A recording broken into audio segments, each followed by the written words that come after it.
Et à cette époque-là, Mhm. tu étais aussi à fond dans le milieu techno, les rave parties, le truc un peu électro Les free alternatif. parties, les Mmh. soirées ouais, électro, bah, j'ai découvert vraiment l'électro et bah, je pense toujours dans ce côté finalement de catharsis, de liberté, d'être dans un espace avec des personnes où bah, on s'en fout de ce qui se passe actuellement autour. On est vraiment tous ensemble, tournés littéralement, puisqu'il y a des enceintes devant, tournés vers la musique. Et le fait de la ressentir dans son corps, dans sa tête, dans Mmh.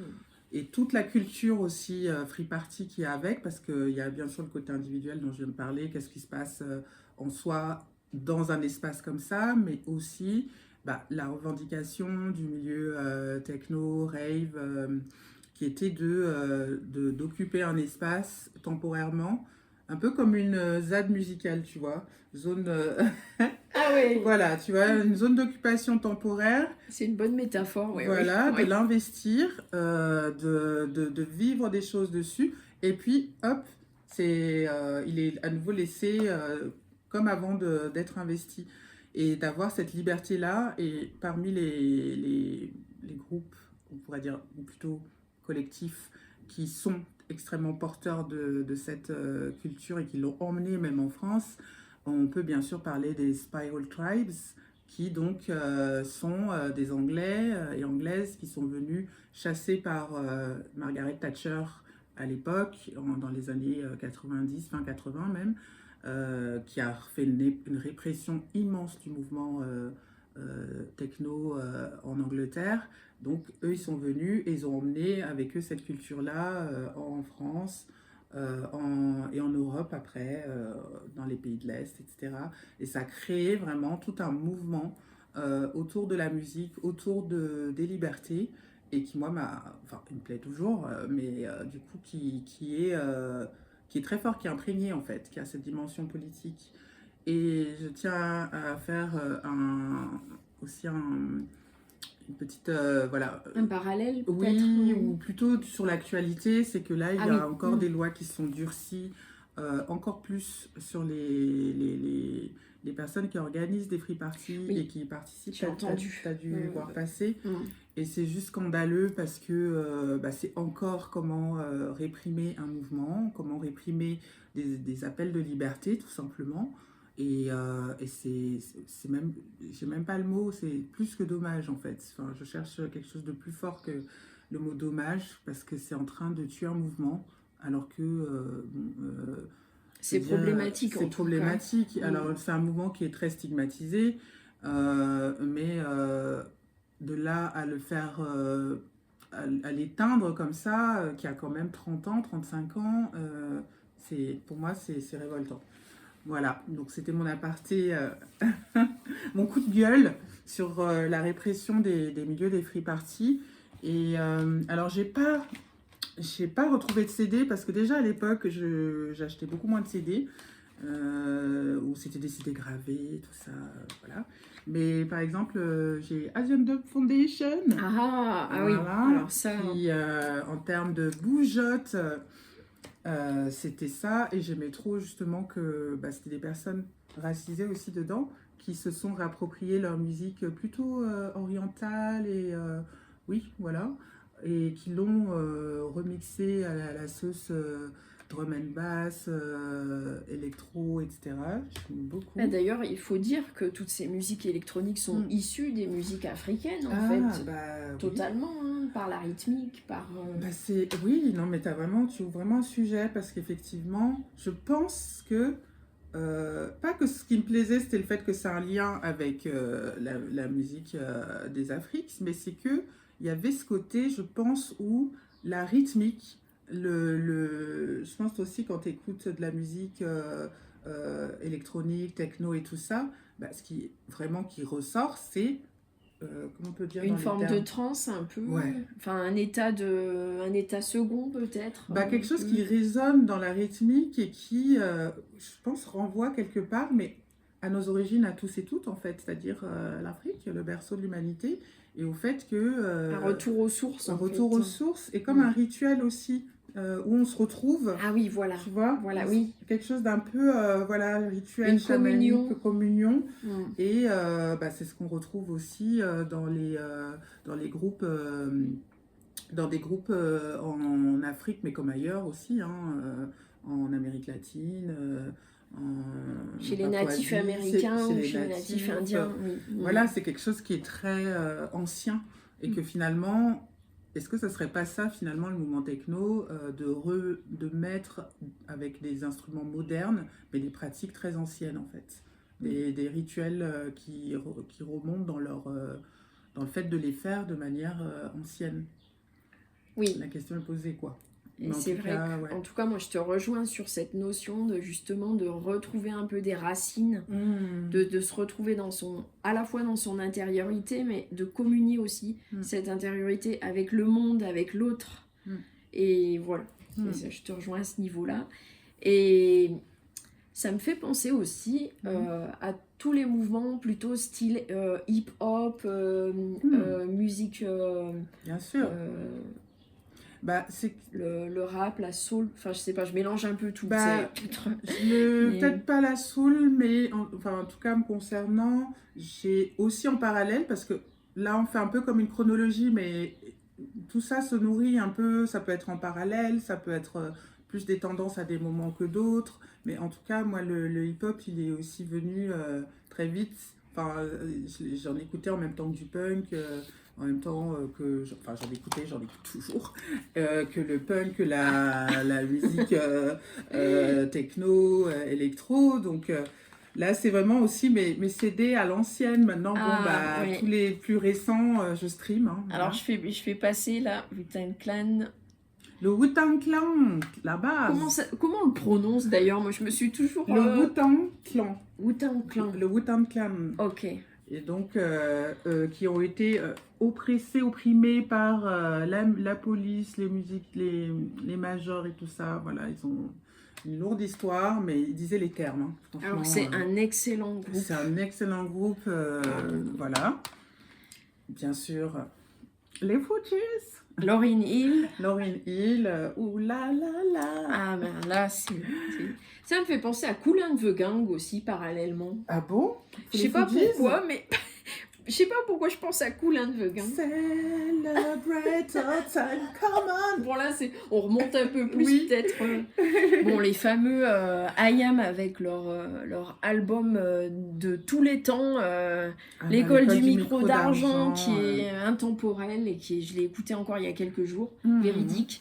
Et franchement, je me suis dit, mais on dirait on n'a pas changé d'époque, c'est la même époque. C'est ça aussi.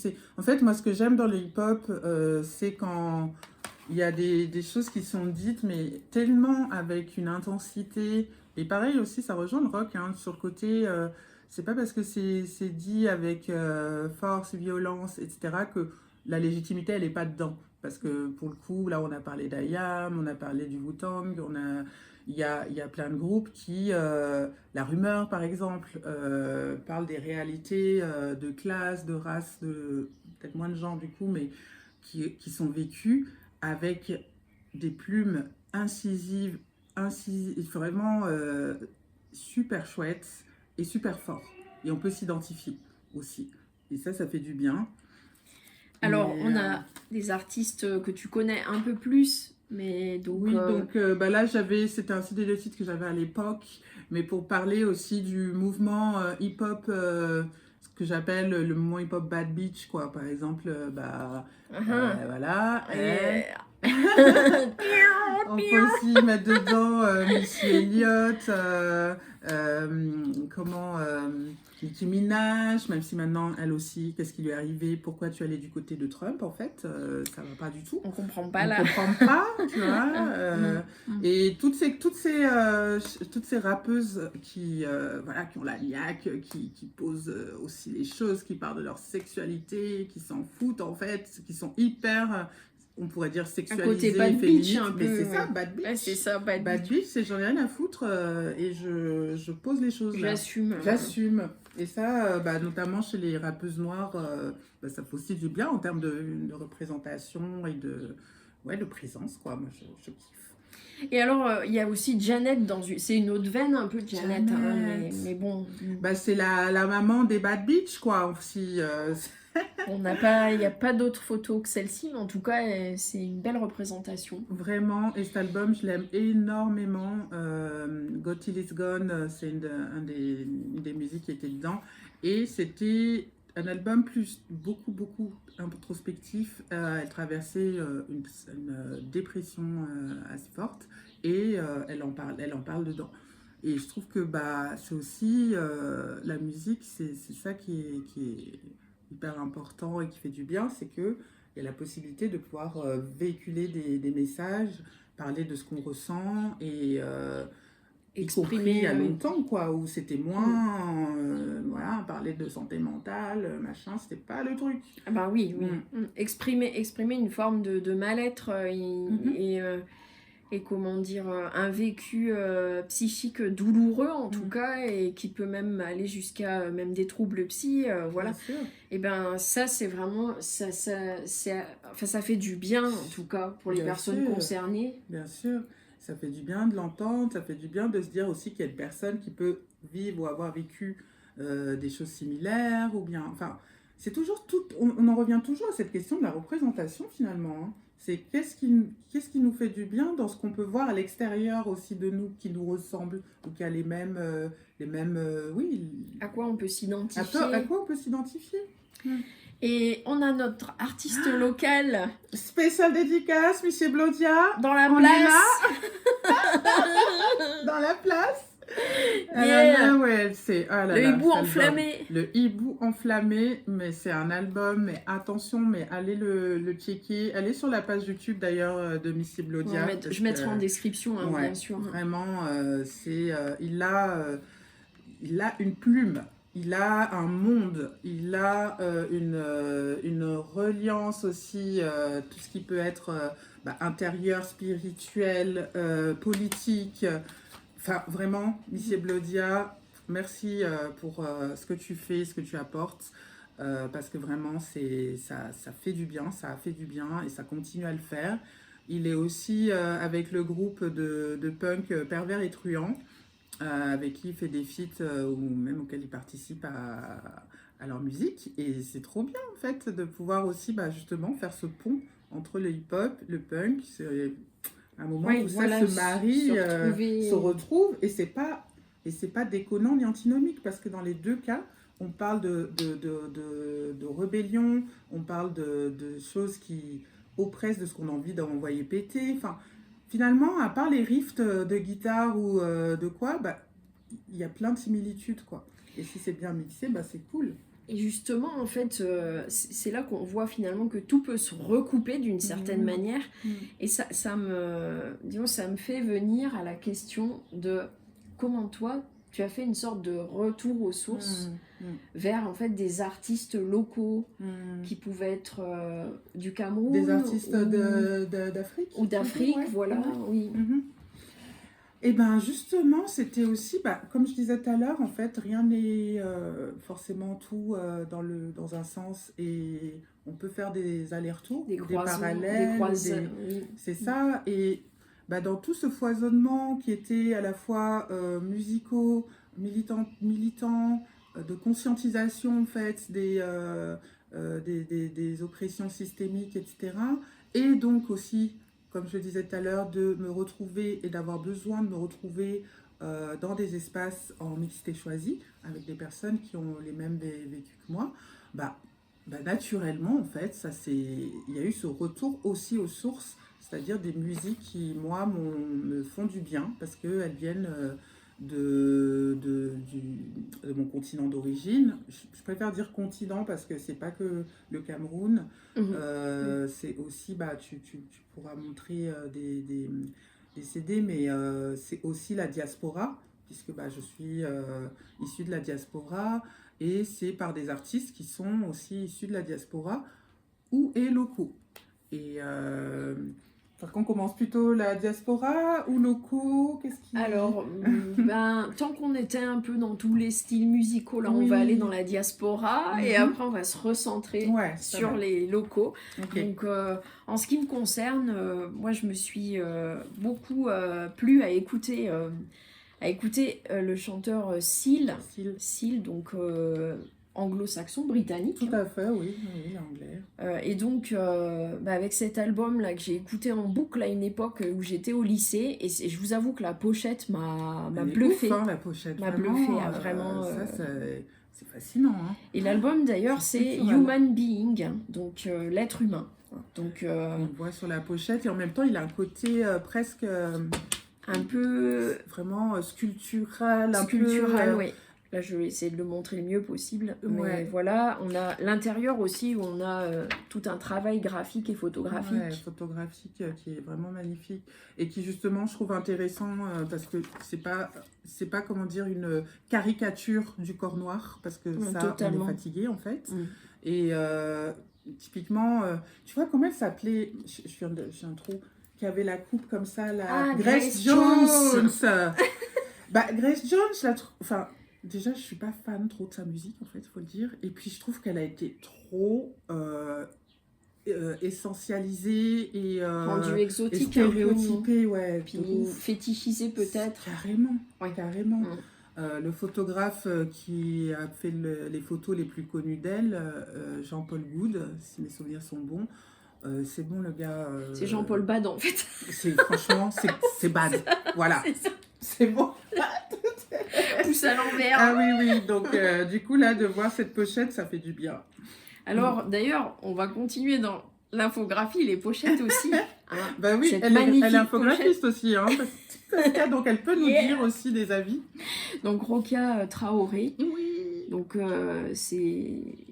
Je sais plus dire de quel pays elle est. Elle est originaire du Mali. Du Mali, voilà, du Mali. Ouais. Et alors, bien que elle ait eu beaucoup de soucis dans sa vie personnelle, moi je me suis un peu renseignée sur sa vie, en tout cas en tant que musicienne, big respect.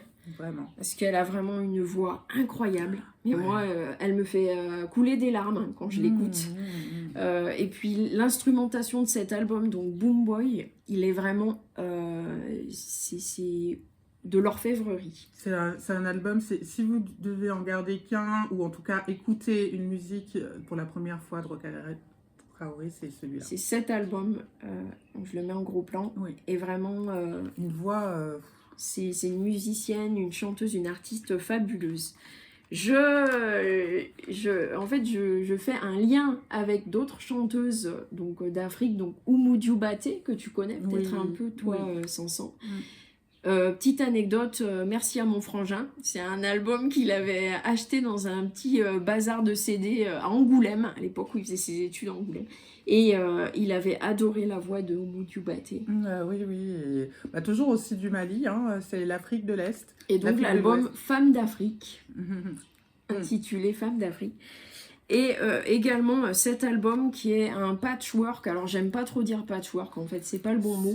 C'est une compilation, oui, c'est ça, de plusieurs artistes femmes africaines, dont Angélique Kidjo, Mbili Abel, Myriam Mabeka. Oui. Quels sont les plus connus? Oumou Dioubaté, hein, qu'on retrouve. Là comme ça...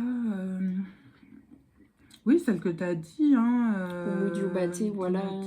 Fantami Touré. Après, là, c'est vraiment, il y a l'Afrique du Sud et l'Afrique de l'Ouest, du coup. Et c'est une bonne compile, je dirais. Et vraiment, alors pour l'avoir écouté plusieurs fois, c'est vraiment très, disons, le propre d'une compilation en fait, c'est que c'est énormément de styles différents. Les différents artistes. Des voix différentes. Moi j'avoue qu'Angélique Kidjo, sa voix m'a bluffé également. C'est une voix puissante, elle avait chanté en duo avec Johnny Clegg aussi, et c'est comme ça que je m'étais dit, waouh, en fait, elle faisait des chœurs fabuleux derrière. Je m'étais dit, quelle est cette voix en arrière-plan derrière? Bon, Johnny Clegg, quoi. Mais quelle est cette voix en arrière-plan? Eh ben, Angélique Kidjo, donc vraiment... Donc voilà, pour le lien... Oui, le lien, et c'est vrai que... Enfin, moi, le lien aussi, c'est fait parce que j'ai découvert cet album, mais il y a plein d'années. Hein. J'écoutais donc punk, rock, etc. Tout ce qu'on a parlé. Et en fait, c'est un artiste américain, Corey Harris, qui est parti au Mali et qui a fait une sorte de rencontre entre le blues du Mississippi et la musique traditionnelle malienne. Et c'est fabuleux. Enfin, vraiment, je me suis dit, mais oui, en fait, la boucle est bouclée musicalement entre les personnes, en tout cas les groupes de personnes qui sont restées en Afrique et ceux qui, par la traite esclavagiste, ont recréé leur musique aussi pour tenir le coup. Et du coup, ça se rejoint et ça se ressemble. Et là, on se dit, bah ouais, en fait, il y a quelque chose qui se boucle, qui a du sens. Et aussi, bon, on n'oublie pas Natacha Atlas, la fabuleuse. pour l'Afrique du Nord. Voilà, ouais, une voix fabuleuse et j'aime beaucoup ce qu'elle fait. Alors, on en vient aux artistes locaux dont tu as eu connaissance et que tu connais également pour certains. Oui, et pour ça, je remercie mes deux cousins, donc Oko et Joe. Voilà, je vous fais un coucou si vous passez par là. Et donc, en fait, c'est vraiment les artistes, pour le coup, de mon pays d'origine, puisque c'est ma famille qui m'a donné les refs, et de ce qui cartonne, si vous voulez, faire vous enjailler, faire vibrer les foules en ce moment au Cameroun. Donc, on a du côté de Oko, nous avons tout ce qui est Bikoutsi et Mbolé. J'ai mon petit papier parce que je ne voulais pas me tromper. Alors, donc, c'est ce qui met le pays d'accord. Donc, il y a Lady Ponce. Nous avons aussi... Lady Ponce, elle a toujours été... ça fait 20 ans facilement qu'elle cartonne. Hein. Lady Ponce, Manu Bella, Petit Beaux-Arts, Petit Virus, Happy et Foucan. Et alors c'est drôle parce que Petit Beaux-Arts, pour l'anecdote, les Beaux-Arts, en fait, là c'est écrit B-O-Z-A-R. Voilà. Et nous, quand on s'écrivait les Beaux-Arts, on l'écrivait comme ça. Ouais, c'est vrai. C'est marrant d'ailleurs. Et puis donc mon cousin Joe, qui est plus sur l'histoire et les classiques au niveau de la musique au Cameroun.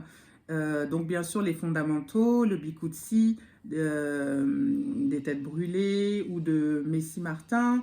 Il y avait aussi le Makossa. Alors ça, moi je me rappelle le côté Makossa, c'est les darons comme ça, ils ont leur veste comme ça et ils ouvrent comme ça en dansant. Pour montrer que, voilà, ils ont un vent bien rebondi, ils mangent bien, il y a la cravate qui est posée dessus, et puis on ouvre la veste comme ça. Ouais, trop bien. Voilà, ça c'est le Makossa. Et puis, bien sûr, Manu Dibango, mais ça je pense que tout le monde connaît quand même Manu Dibango, qui faisait justement ce pont entre le jazz et la musique plus tradie du Cameroun. Et je trouve ça hyper intéressant aussi. Il y a aussi Echo Roosevelt. Donc voilà, n'hésitez pas à aller checker, leur donner de la force. Et il y a aussi une musique que j'ai kiffé quand j'étais allée au Cameroun en 2009, qui cartonnait, ça s'appelait C'est pour les boys, c'est pour les waka. Et en fait, c'était une musique qui disait que c'était une musique pour les gens qui sont un peu en marge, en fait. Les waka, c'est ceux qui marchent en franc-camanglais. C'est un mélange de français, comment on appelle, les dialectes, camerounais, dialectes et anglais. Et donc, c'était une chanson, une musique pour dire c'est pour ceux qui sont là. Les maboya, c'est en dialecte, ça veut dire je fais quoi? En gros, qu'est-ce que je fais de ma vie? Et du coup, c'était une chanson qui était... C'est pas mal ça, ouais. Voilà, je l'ai mise en intro dans mon podcast. Ah oui, dans ton podcast, ouais, Sandec, voilà. que vous retrouvez Sandec en description, ok. Voilà. Alors, en conclusion... Ouais. En conclusion... On a bien parlé, hein, franchement. Plus long que ce qu'on pensait, mais c'est riche. Ouais, c'est ça. Riche. Je pense que d'être sur... C'est tellement... C'est le mot, c'est riche en fait. C'est enrichissant d'avoir des ouvertures musicales, des origines musicales diverses. Et c'est ça aussi qui fait une personne, parce qu'elle a plein d'apports. Et toi, Pascal, tu t'intéresses à plein de styles de musique et c'est tellement chouette. Et ça permet en fait de se nourrir en fait soi et d'apporter des choses aux autres. C'est pour ça que les races larves, en fait, on vous dit, mais pourquoi, en fait, voulez vous renfermer sur votre petit truc, là? Bah oui, puis avoir tous la même tronche. Voilà, écoutez la même chose. Être tous blancs comme des cachets d'aspirine, je vois pas l'intérêt. Écouter du Sardou à la fête du populaire, du bal machin, mais en fait, on souffle, puis quoi. Rester entre nous, là, c'est bon. Après... C'est entre-soi, mais qui est toxique, parce que du coup, c'est l'entre-soi de personnes dominantes. C'est pas comme de rechercher le côté entre-soi au sens de ce dont on parlait tout à l'heure, la mixité choisie, pour se donner de la force entre personnes opprimées. Oui. Là, c'est l'entre-soi de... Parce qu'on a peur. Voilà. Peur de ce qu'on ne connaît pas, en fait. Au lieu d'aller vers, de s'intéresser, d'avoir la curiosité. Ouais, c'est... c'est bon. Voilà. Hein. Ben, enfin. Alors, il y a des artistes actuels. Justement. Venons-en Ça fait le saut à ces artistes. Donc... que tu vas nommer sans et moi je vais appuyer ce que tu vas nommer. En fait, là on peut maintenant un peu être sur ce que... c'est un mélange d'actu et sur ce qu'on écoute, qui nous fait... qui est sympa et tout. Et j'ai bien envie de parler d'artistes, de femmes noires qui font de la musique, qui s'en prennent plein la gueule, tant qu'à faire. Et du coup, par exemple, c'est une rappeuse que j'ai l'a découverte parce qu'on était au même concert l'année dernière, qui s'appelle Juste Chani. Vraiment, mais allez voir ses réseaux, allez streamer, parce qu'elle a sorti un album récemment qui c'est le feu. Elle a une manière de débiter et d'envoyer, elle dit les termes, quoi, et en même temps, c'est hyper... je sais pas, bougeant et tout. C'est percutant et en même temps, sur scène, elle est classe. Elle a vraiment une grande classe. Sur scène, elle a une présence, du Chani. Qui en a d'autres qu'on écoute parce que ça fait longtemps qu'elle est dans le paysage musical. Aya Nakamura. Aya Nakamura, bien sûr. Aya Nakamura, qu'on aime ou qu'on n'aime pas, en fait, c'est pas là le souci. C'est ce qui est hyper problématique, c'est le fait qu'elle soit jugée sur, en gros, c'est pas intelligible ce qu'elle dit. En fait, il y a plein d'artistes où c'est pas intelligible ce qu'ils disent, en fait. Et pour ça, ils n'ont pas de soucis. Je confirme que c'est pas le cas parce que pour avoir écouté plusieurs fois un même album, je comprends absolument tout. Mais on comprend. Et oui, c'est ce côté déjà de tout de suite rester sur l'espèce de surface parce que tu l'as dit, tu l'as écouté plusieurs fois. Moi, elle est dans ce que j'écoute comme ça, c'est pas forcément que je la stream et tout, mais je lui donne énormément de force déjà. Et j'aime bien m'enjailler dessus, danser. C'est super dansant. C'est dansant. Moi, j'aime beaucoup le timbre de sa voix, un timbre grave, et j'aime beaucoup ce timbre. Oui. Langoureux. Et vraiment... pareil, aussi une présence effortless, quoi. Elle est là, point. Donc, il y a qui aussi Ise, ça par contre, c'est ma go sûre. Ise, je l'aime trop. Je l'ai découverte il y a plein d'années. Et c'était très fort. Ça rejoint aussi pareil, ce que de parler... de soi, de son corps, de sa santé mentale, de ce qui est vécu dans la famille ou à l'extérieur. Et vraiment, je me suis énormément identifiée, en tout cas en termes de sororité à elle, à Iseult. Donc, allez la voir aussi parce que vraiment... Oui.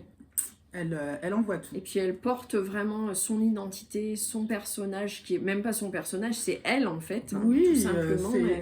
Elle le dit très clairement, c'est une femme noire et grosse, donc elle l'a dit plein de fois et il n'y a aucun souci à ça. Pour elle, c'est juste qui elle est et elle va pas s'en cacher ou chercher des mots qui tournent autour du pot en fait.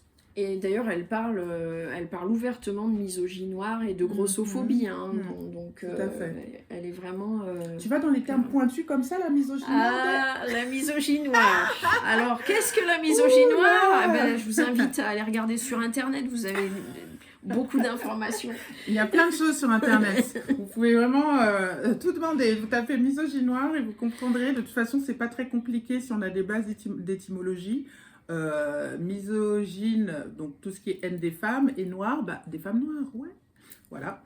Et on a aussi Théodora. Ah, Théodora, grand sujet aussi. Elle, c'est on va dire, si on peut dire Kaya, si on met en termes de génération, mais en fait, ça touche toutes les générations, mais Kaya, par exemple, c'est celle des générations précédentes. Théodora, c'est de Gen Z, quoi. C'est l'actuel qui a popé et tout. Mais j'ai même pas envie de les rattacher à une question de génération. Pour moi, c'est de qui ça touche, qui est j'ai envie de les écouter, de leur univers, etc. Et aussi, ouais, ça serait bien d'éviter de les comparer, en fait, toutes ces femmes noires artistes. Et oui, comme tu disais, Aya Nakamura, elle a été comparée à Shadé. Alors qu'on est quand même dans des... Bah, c'est totalement des domaines musicaux extrêmement différents. Et encore, si seulement ça s'est arrêté à des comparaisons par rapport à leur style de musique, même si je trouve que, bah, en fait, je vois pas trop l'intérêt de la comparaison. Non, mais là où ça devient extrêmement malsain, bah, c'est sur le fait que c'est des comparaisons coloristes, en fait, qui sont basées sur la couleur de peau. Shadé est plus claire que Aya Nakamura, donc elle se rapproche de la blanchité et donc des critères aussi de beauté autour de la... Plus on est clair, plus on se rapproche des critères de beauté blancs. Et aussi, voilà, il y a des comparaisons comme ça, de classe, elle est plus classe, ou bien elle est plus essentialisée comme des animaux, parce que elle a été traitée quand même animalisée. Comment le côté, tu vois, de la comparer à un homme. Ah oui, masculinisé. Masculinisé. Ah oui, Aya, elle s'en est pris, mais tellement plein la tronche que, enfin, franchement, c'est toute la splendeur, on va dire, du racisme ciblé sur des femmes. Et du patriarcat en plus, du patriarcat, évidemment. Et du capitalisme, enfin bon bref, tout va ensemble, de toute manière. C'est ça, hein, tout ça, ça fait ce serait même une vidéo presque à faire à part, mais tout ça est relié, les dominations, quoi. Voilà, les dominations, et c'est pour ça que c'est chouette qu'on ait fini sur ces artistes, des femmes noires qui sont dans le paysage musical français. C'est parce que aussi, c'est là où on est déjà, et parce que ces femmes, en fait, elles ont besoin d'être habilitées en tant qu'artistes, en fait, déjà de base, avant d'être ramenées à des femmes qu'on va comparer les unes aux autres, mettre en rivalité, essentialisées ou invisibilisées, en fait. Parce que Aya, c'est celle qui vend le plus d'albums en France. Voilà, ça c'est posé. Et pas qu'en France, bien sûr, à l'international. Et ça fait chier les rageux, ça fait chier les racistes, les bourgeois, etc. Et qui voudraient peut-être mettre quelqu'un avec une... je sais pas, peut-être là je suis un peu shade, mais une petite voix de velours. Ah oui, oh là là, voilà, tout éthéré et tout. Et pour pouvoir mieux la fétichiser, quoi, du coup, ça pourrait être... Voilà, c'est... Qui, en fait, est plébiscité, qui est récompensé, qui a de la place et à qui on donne de la force. Et bien sûr qu'il y a une tonne, on nous a parlé de beaucoup d'artistes de toute origine, ça c'est clair et net, parce qu'on est imprégné, qu'on aime aussi plein d'artistes, mais il faut aussi tenir compte des dynamiques raciales, sociales qui sont aussi projetées sur les artistes. Et que c'est pas anodin, et c'est pas anodin que ça tombe toujours sur les mêmes, en fait. Tout à fait. Voilà. Et enfin, une petite parenthèse sur une artiste que j'ai découverte, c'était il y a 2 ans environ, hein. LW2, donc LW2 hein, en français, disons. Et c'est une artiste de musique électronique. Et elle est vraiment incroyable sur scène, je l'ai vue et je peux vous dire que vraiment elle fait danser et puis elle danse elle-même sur sa propre musique, elle fait toute sa musique, elle est au mastering, elle fait absolument tout elle-même. C'est une totale DIY, do it yourself pour les connaisseurs, mais pas que. Et donc on lui donne aussi de la force. Carrément, plein de force. Et nous, cette vidéo va toucher à sa fin. Ça y est, on arrive au bout. On vous remercie pour votre écoute. Oui, merci beaucoup. Et tous les liens des artistes concernés seront dans la description, ainsi que le lien vers ton podcast Sans Deck. Et on se retrouve très bientôt pour un prochain vlog musique Pascal. Merci beaucoup Pascal pour l'invite. Ciao. Salut.